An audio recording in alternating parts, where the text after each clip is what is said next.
নারী।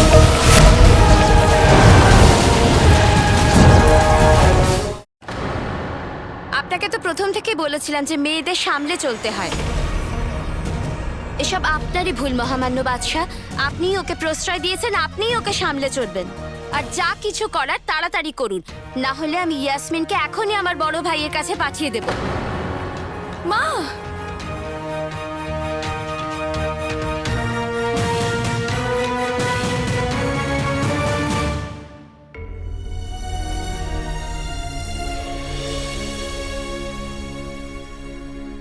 বাবা। না,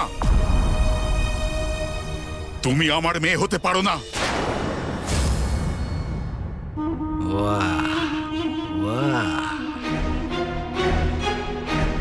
এরকম বলো না, আমি তো তোমারই মেয়ে বাবা। না, আমার মেয়ের সঠিক আর ভুলের ধারণা ছিল, নিজের দায়িত্ব বুঝতো, সৎ আর পরিষ্কার হৃদয়ের ছিল। আমাকে আমাকে নিজের বন্ধু মনে করত, আমাকে এতটাই ভালোবাসতো যে আমাকে কখনো মিথ্যে বলবার সাহস পাইনি। তুমি আমার ইয়াসমিন হতে পারো না। আমার সেই মেয়ে কোথায়?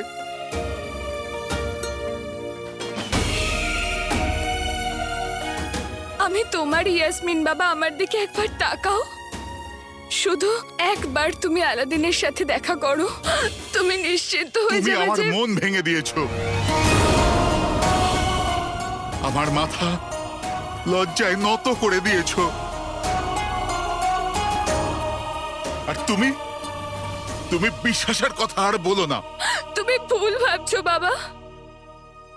আলাদিন তো গরিবদের ঈশ্বর। চুপ করো।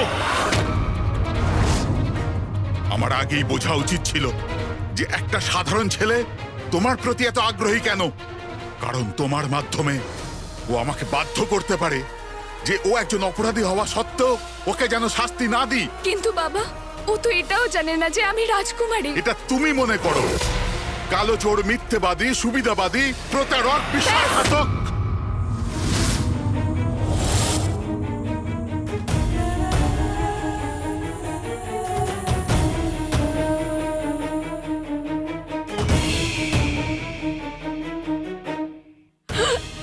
ব্যাস বাবা, ব্যাস। যে মানুষকে তুমি দেখোনি, যাকে তুমি চেনোই না, তার সম্পর্কে এতগুলো কথা তুমি কিভাবে বলতে পারো? তোমার জন্য হোক বা না হোক, আমার জন্য এটুকু জানাই যথেষ্ট যে ও কালো চোর।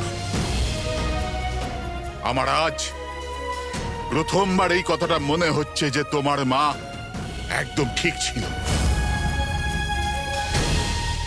আমার তোমাকে এতটা স্বাধীনতা দেওয়া উচিত হয়নি।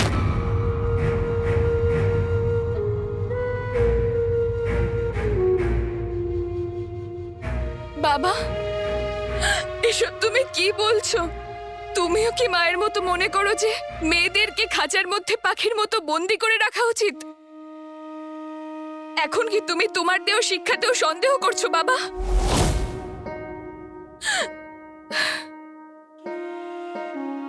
অথবা না, নাকি কথা অন্য কিছু? সত্যি তো শুধু আমি লুকোইনি, সত্যিটা তো তুমিও লুকোচ্ছ, তাই না? এই সত্যিটা যে তুমিও ছেলে আর মেয়েকে সমকক্ষ ভাবো না। এই সত্যিটা তুমিও মনে করো যে মেয়েদের ঘরের চার দেওয়ালের মধ্যে বন্দি করে রাখা উচিত। এটাই সত্যি যে তোমার কাছেও তোমার মেয়ে বোঝা। আমি আমার নিয়ন্ত্রণ হারিয়ে ফেলার আগে চলে যাও এখান থেকে। আমি তোমার মুখ দেখতে চাই না।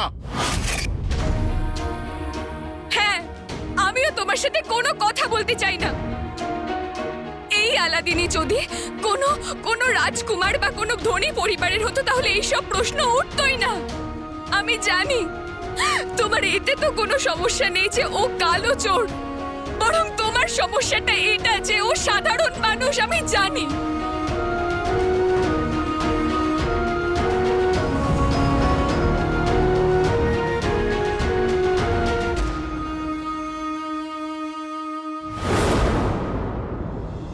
রাজকুমারী ইয়াসমিন,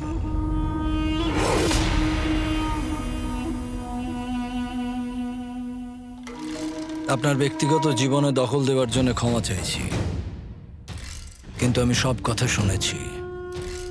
আপনি চিন্তা করবেন না,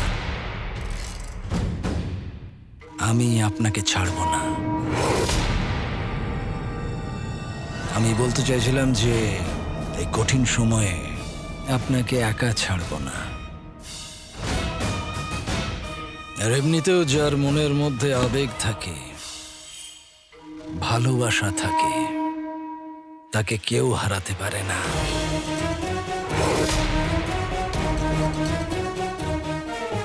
আপনি চিন্তা করবেন না, সব ঠিক হয়ে যাবে।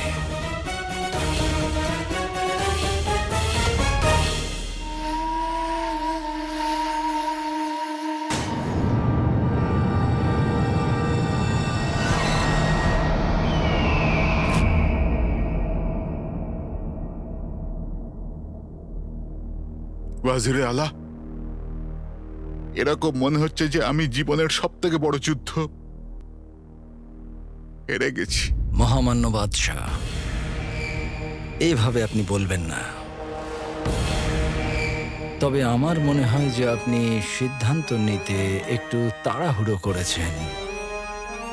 আপনি বাগদাদের বাদশাহ আর রাজকুমার ইয়াসমিনের বাবা হবার খাতিরে আলাদিনকে উত্তর দেওয়ার একটা সুযোগ দিলে পারতেন। এটা জানার পরেও যে ও কালো চোর।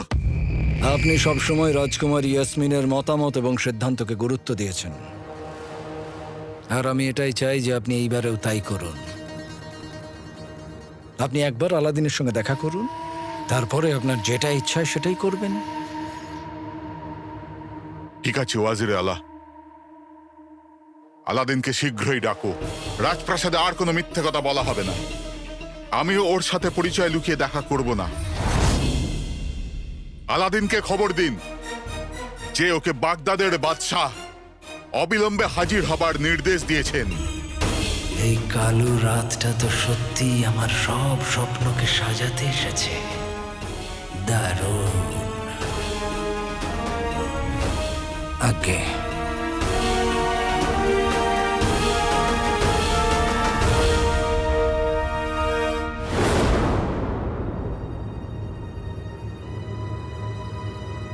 নকলচোর! নকলচোর কোথায় গেল? ওকে এখন আমি কোথায় খুঁজি?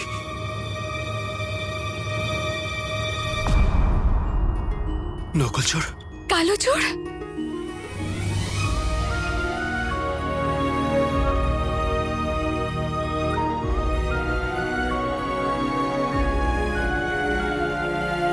ঈশ্বরের অনেক কৃপা যে তুমি ঠিক আছো। তুমি ঠিক আছো তো? কালো চোর, আমি তোমাকে কিছু বলতে চাই। আমি জানতে পেরে গেছি যে আসলে গুফো কে। তুমি বিশ্বাস করতে পারবে না। ওয়াজিরে আলা, মন শক্ত করো, কারণ এই খবরটা যে কোনো কারুর আকাশ পাতাল এক করে দিতে পারে। গুফো আর অন্য কেউ নয়, বাগদাদের বাদশাহই আসলে গুফো।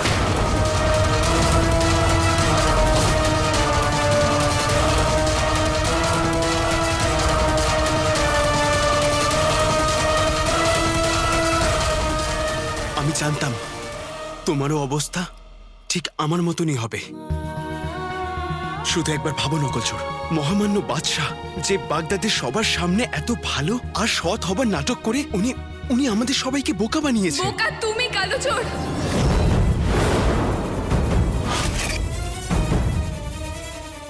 খবরদার যদি তুমি মহামান্য বাদশাকে নিয়ে আর একটাও খারাপ কথা বলো। আমি জানি নকলচোর, আমাকে বিশ্বাস করা খুবই কঠিন। আমিও বিশ্বাস করতে পারিনি, কিন্তু আমি আমার নিজের চোখ দিয়ে দেখেছি গুফো তার নিজের গোপন ঘরে ছিল, নিজের রূপ বদলাচ্ছিল। প্রথমে গুফো ছিল, তারপরে মহামান্য বাদশাহ।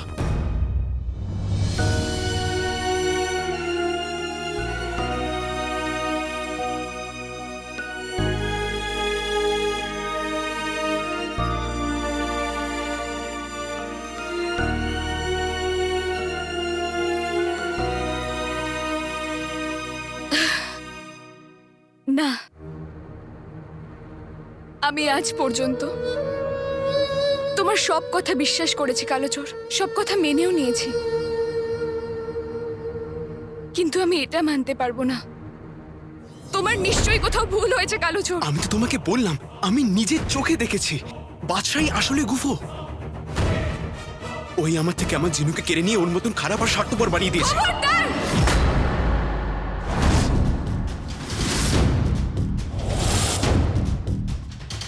খবরদার যদি তুমি মহামান্য বাদশাহ সম্পর্কে আর একটাও খারাপ কথা বলো কালোচোর। তোমার জিনু, তোমার প্রদীপ, তোমার জীবন, তোমার বাড়ি, আজ পর্যন্ত তুমি নিজেকে ছাড়া আর কারোর কথা ভেবেছো? আমার তো মনে হচ্ছে তুমি ঠিক আর ভুলের মধ্যে পার্থক্যটাই ভুলে গেছো কালোচোর। সেই জন্যই তো কাল তুমি ওয়াজিরে আলাকে গুফো বলছিলে, আজ আমাদের মহামান্য বাদশাকেও গুফো বলছো, আর কালকে তো তুমি আমাকেও গুফো বলবে।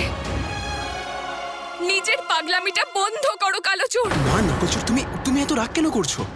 আমি তো ভাবলাম তুমি আমাকে সাহায্য করবে। ঠিক আছে, তুমি আমাকে এটা বলো যে তুমি কি করে এতটা নিশ্চিত যে বাদশাহ গুফো নয়? তুমি কি ওনাকে চেনো? হ্যাঁ, উনি আমার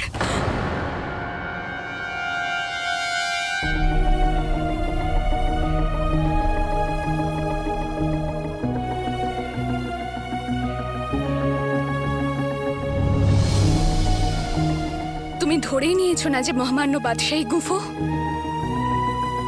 তাহলে ঠিক আছে, আমারও তোমাকে বোঝানোর কোনো প্রয়োজন নেই কালোচোর। তুমি যেটা ভাবছো ভাবো। আমি আসছি। নকলচোর, নকলচোর! ও এতটা কেন রেগে আছে? এর আগে তো কখনো এরকম করেনি। কিছু তো গন্ডগোল আছে।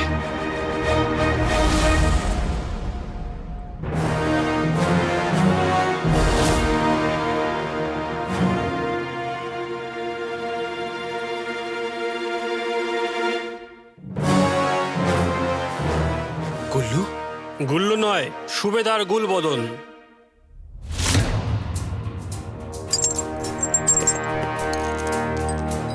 আরে গুল্লু, আমি কিচ্ছু করিনি।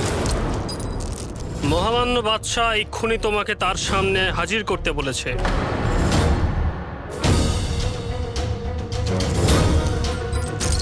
নিয়ে চলো একে।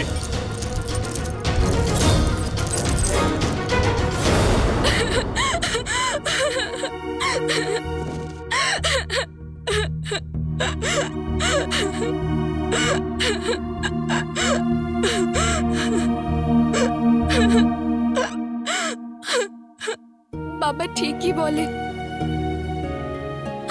মানুষ ভালোবাসায় পুরোপুরি অন্ধ হয়ে যায়।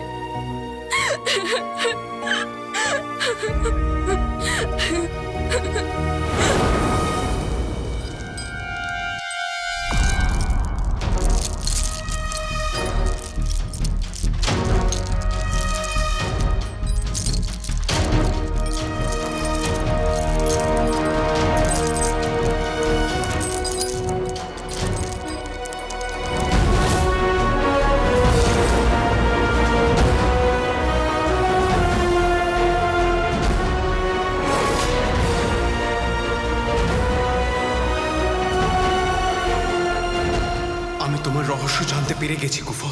এবার আলাদিন তোমার বিচার করবে।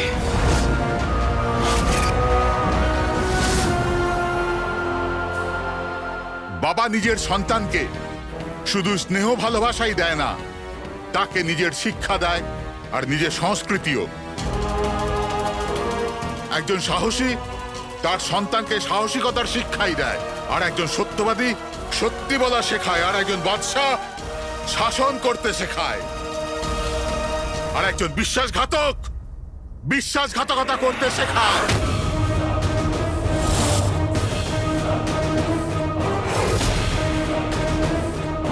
তুমি উমরের ছেলে, তাই না?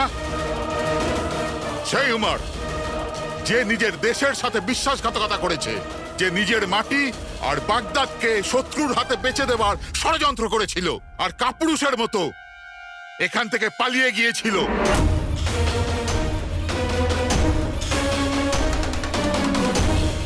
মানুষের শরীরে রক্ত বয়ে যায়, কিন্তু তোমার শরীরে বিশ্বাসঘাতকতা বইছে।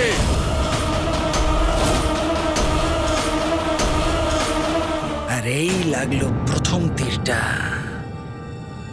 ঠিক লক্ষ্যে। হ্যাঁ, আমি ওমারের ছেলে।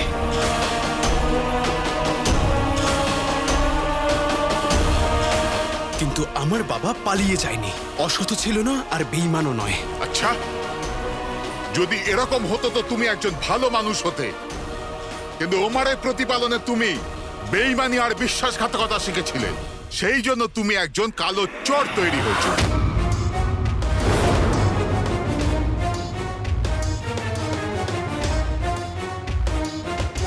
আমার মা বলেছে আমি নাকি ঠিক আমার বাবার মতন, কখনো মিথ্যে বলি না।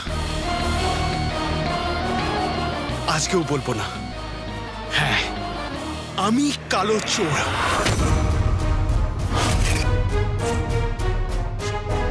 আর কি কি বলেছে তোমাকে তোমার মা? এটা বলেনি যে তোমার বাবা ওমর একজন কালসাপ ছিল, যে সুযোগ পেতেই দেশকেই ছবল মেরেছিল?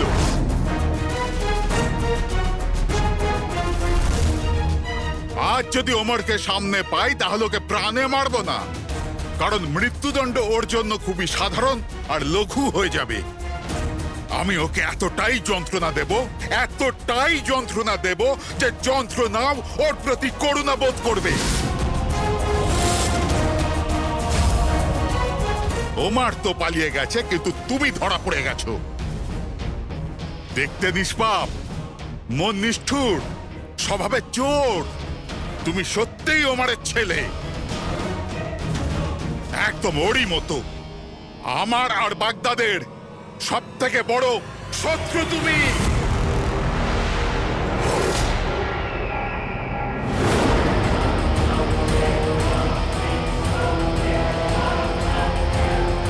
প্রাসাদের ভিতরে বসে বড় বড় কথা বলা অনেক সোজা। আপনি বাগদাদকে তো এতটা ভালোবাসেন, তাহলে কখনো ওই গলিতে এসে দেখুন। শুধু একবারের জন্য সেপাই দ্বারা খবর নয়, ওই সাধারণ মানুষগুলোর কথা শুনুন। সত্যি শুনুন। চুপ করো কালো চোর। কেন? আপনি তো সত্যকে সঙ্গ দেন, তাই না? তাহলে আমি কি আমার কথা বলবার সুযোগ পাবো না? হ্যাঁ, আমি কালো চোর, কিন্তু আমি সম্পত্তির নয়, বাগদাদের। আমি বাগদাদের মানুষদেরকে ভালোবাসি, যেরকম আমার বাবা বাসত। আপনি যে কোনো সাধারণ মানুষকে জিজ্ঞেস করে দেখুন যে কালো চোর কি তাকে কখনো বিরক্ত করেছে, না ওই কালো চোর কারোর থেকে কোনো কিছু কেড়ে নিয়েছে।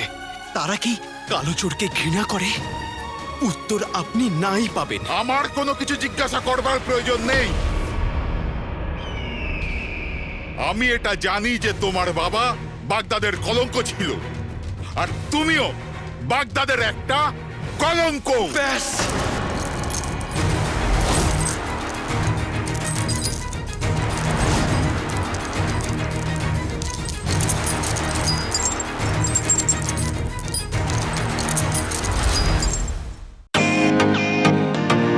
Welcome to beaten world.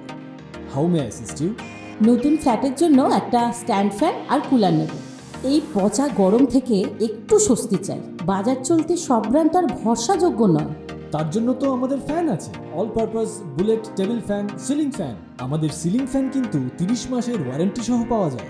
আছে ফারাটা 2 বছরের ওয়ারেন্টি, 17 থেকে 20 মিটার এয়ার ফ্লো, মধ্যবিত্তের সাধ্যের মধ্যে একমাত্র ভরসাযোগ্য ব্র্যান্ড বিটেন। আমাদের কুলারের কিন্তু অনেক range, 45 litres, 50 litres, 70 litres, 90 litres, 110 litres. Honeycomb সহযোগে বিটেনের সব কুলারের ওয়ারেন্টি 1 বছর। চেনা হাওয়ায় অচেনা অনুভূতির জন্য একমাত্র আদর্শ বিটেন। গরমে স্বস্তি পেতে বিটেনের ফ্যান হোক বা কুলার, আজই আনুন বাড়িতে। Beaten, digitally years.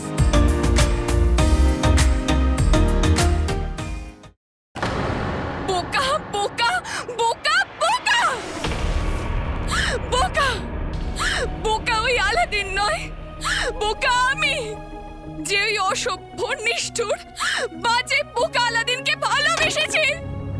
ও আমার বাবার উপর দোষ দিয়েছে। প্রথমে ও বলল যে ওয়াজিরে আলাই কুফো, তারপরে ও বলেছে আমার বাবা কুফো। আলাদিন ও আশপাশের কারোর কথাই ভাবে না, না হলে ও যাকে এত ভালোবাসে তাকে এতটা আঘাত।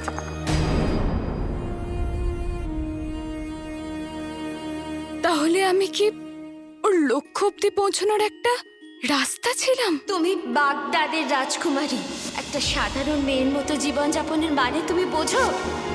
এটা ভালোবাসা নয়, 4 দিনের জ্বর। সততা আর সাহসিকতার কোনো মূল্য হয় না। ওই ছেলেটির কোনো রাজ্য থাকুক বা না থাকুক, তবু ওকে একজন রাজকুমার বলা হবে।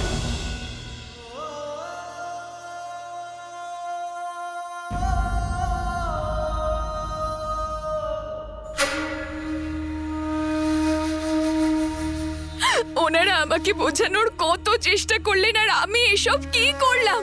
ওই নিষ্ঠুর ছেলেটার জন্য আমি ওনাদের বিরুদ্ধে চলে গেলাম। ওনাদের সাথে কত খারাপ ভাবে কথা বললাম আমি। মা আমার কত খেয়াল রাখে, আমার বাবা যে আমাকে এত ভালোবাসে, সে বাগদাদের বাদশা হওয়া সত্ত্বেও ওই অসভ্য নিষ্ঠুর কালো চোরকে উনি মেনে নিয়েছেন। কিন্তু ওই কালো চোর কি করলো ওনার সাথে? ওই কালো চোর আমার বাবার উপর এত বড় অভিযোগ তুললো যে উনি গুফো।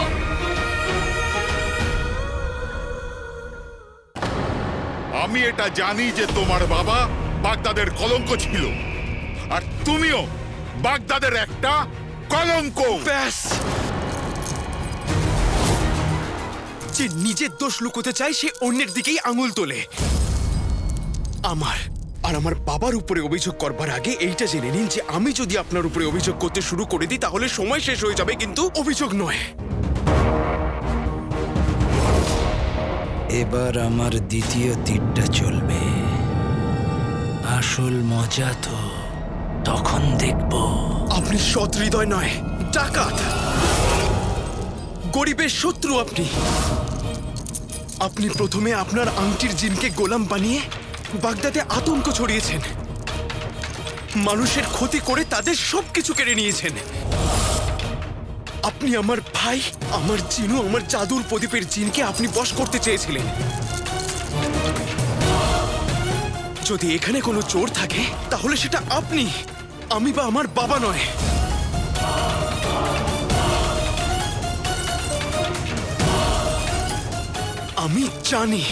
আমি জানি যে আপনি একজন সৎ ভালো বাদশার চেহারায় বসে থাকা সব থেকে বড় চোর।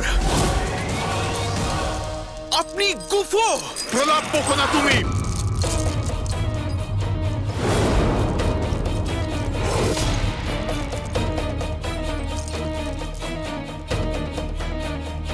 তুমি জানো তুমি কার সামনে দাঁড়িয়ে আছো? হ্যাঁ জানি, আমি খুব ভালো করেই জানি। আমি গুফো।